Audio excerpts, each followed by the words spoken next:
we were getting there for sure last year. And then just to lose Jaw and like get Icy and everything, it's just a new team then. You know what I mean? A new environment. Icy plays very well as a team. He's a very good team player, and Jaw was always that psycho. You know what I mean? So there's love in both play styles, but it was like I wouldn't say a restart, but it was a new look in my mind as a leader from year 1 to year 2, and we see the improvement, right? It's sad today, but it's the start of something special. Hi everyone, it's G2, I'm here with Evil Geniuses Nature after a really close series. So I just wanted to ask you about that. What was it like just going through that 3-game series? Have you ever played a match like that before? And what are your takeaways from everything? So really earlier on to last year, we qualified for playoffs and just had to win the 1BO3 again for Madrid. And we won the first map way harder than even this time around. It was on Ascent against Loud, and we double O'd, and everyone was freaking out and everything because it was so clean by us. And then we ended up losing out. We kind of got owned the next 2 maps. Mm-hmm. So for this one, we were ready for it. And I feel like after we were up map 1, we knew we just had to be under control the whole time. So I would say that experience there for at least the core 3 of us. And then Ye's had plenty of experience. Icy's had plenty of experience. So it definitely helped that we've had those types of maps before. Mm-hmm. Yeah, and it was a really close series. I guess just to get out of the way, what do you feel like was the biggest thing that you noticed within the 3 maps that kind of made it very difficult to kind of play against G2 today? I would say, the hardest rounds were definitely their Stinger Force rounds. They were forcing pretty much every single time they lost pistol. They just believed in the strat that they had for the Stinger rounds, and our proactivity was good sometimes in these rounds, and then sometimes we were indecisive, and those were the hardest rounds to play for sure against them because they have no care in the world, right? They're just Stinger rush buying. Yeah, no, it makes sense. It's the ones where there's not really as much pressure placed onto them. Yeah. And then the pressure's kind of placed on you. Is that kind of how you would agree with that? Yeah, I would 100% agree. That's exactly how it is. It's our round to lose, right? Mm-hmm. So for them, they're just whatever, let's force play. Mm-hmm. In most situations, when you'd be in positions like that throughout the year, how do you kind of take the team and then be able to kind of deal with that pressure when it's kind of favored for you to win instead of the other team? What's the protocol for that usually?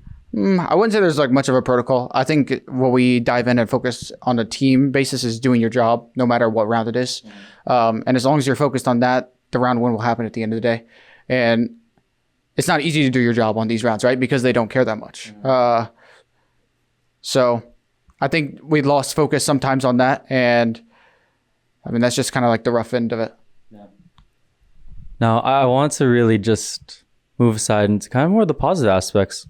Top 4 after a lot of people didn't really have expectations as much for EG. I just wanted to know, because this core has been together for a year and a half, what's been the biggest thing that this grouping or this team has really improved on ever since you first joined it? What was the thing that everyone was really struggling with the most and you're really just proud of for being able to work through that and get to a point where you feel confident in it?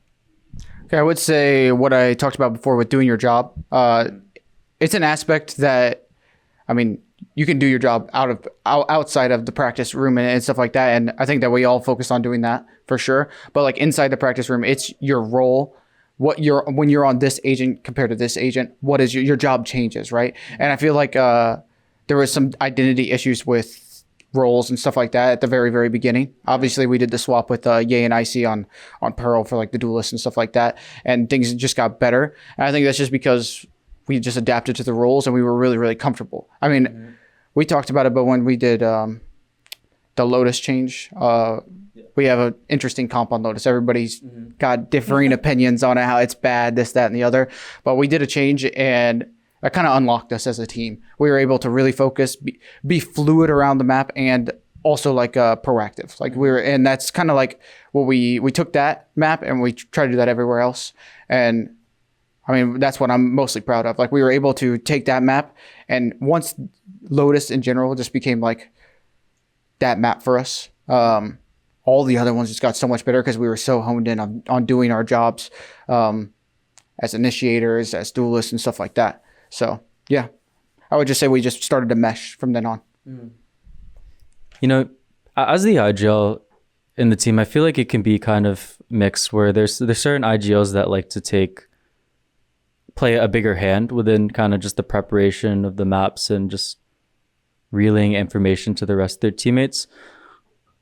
Can you just talk about your IGLing style and what you feel like, how would you kind of characterize it? Would you say you're someone that likes to micromanage your players, or are you someone that likes to kind of lead by example and then just be someone that takes the information from coaches and then is able to just relay that effectively to people? Like, just talk to me about what has worked for you. Okay, I would say it's a mixture of both for sure. But I wouldn't say that's just a leadership thing. I think that's like a core thing with us three. A lot of it is like microing. Now, yeah, he's on duels and stuff like that. So we micro him. We make sure that like things are getting done for him. You know what I mean? And it's the same with Icy. It's the same with everybody. If it's Superman next to me and I'm in the position to break something for him or something like that, that's the type of initiative that we try to bring always in the mid round, whether that's me or one of them. Even Icy sometimes, you know, on the Euro. So I would say like that's part of my IGL style just because the person I am. I'm willing to give up anything for my players to shine. So that's kind of like my motto of it. I do micro. I mean, I mid-round, obviously, and everything like that. Yeah. But I wouldn't say like I hone in on like one thing. We relay information. I feel like as a group, Coach does a really, really good job and focusing on the individual person. Like she will talk to me about something, but it's going to be something else with Derek, something else with Superman, Yay, Icy, stuff like that. So we're, I would say, like individualized in that scenario. Like when it comes to like rounds, VOD review, stuff like that, like what she wants from them and what she wants from me is different. So it's hard to relay in that type of scenario, if that makes sense. Sorry, I'm blabbing. No. But I would say other than that, yeah, like it's just showing them in game, like it doesn't matter who's playing good as long as we can do this together. So I'm going to jump for somebody, someone that's going to do that then the next round for somebody else, and it's going to work. You know what I mean? It seems like the main thing that you really like to do as an IGL is enable your players, and you like to make the players around you play better. Is that kind of how you would agree with the statement? Yeah, of course. I mean, I'll always be individually hard on myself.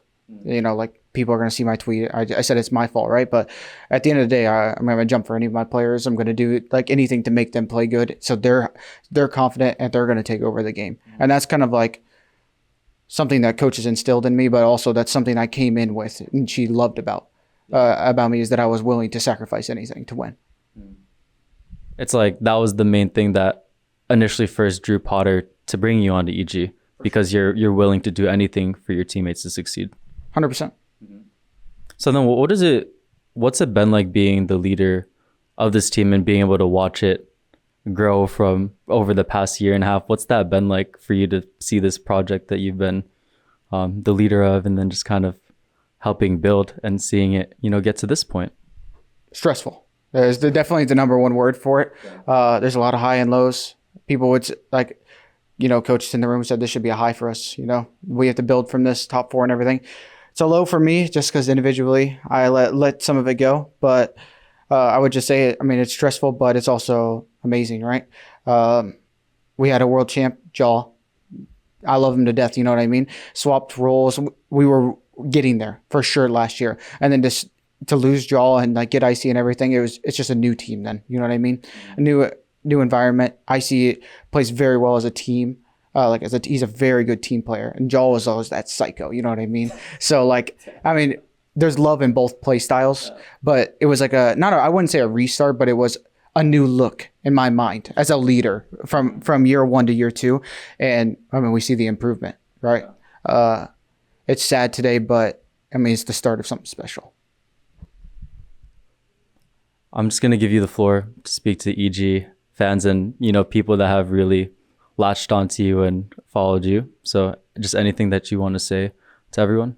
any final things on your mind? Okay, I would say like thank you so much for the support, guys. Don't give any hate to any of my teammates. They played fantastic. They're around by everybody that we mess up, and that's just part of the game, right? This game's crazy. So thank you everybody, and I hope you keep supporting us. Awesome. Appreciate your time. Thank you so much. Thanks.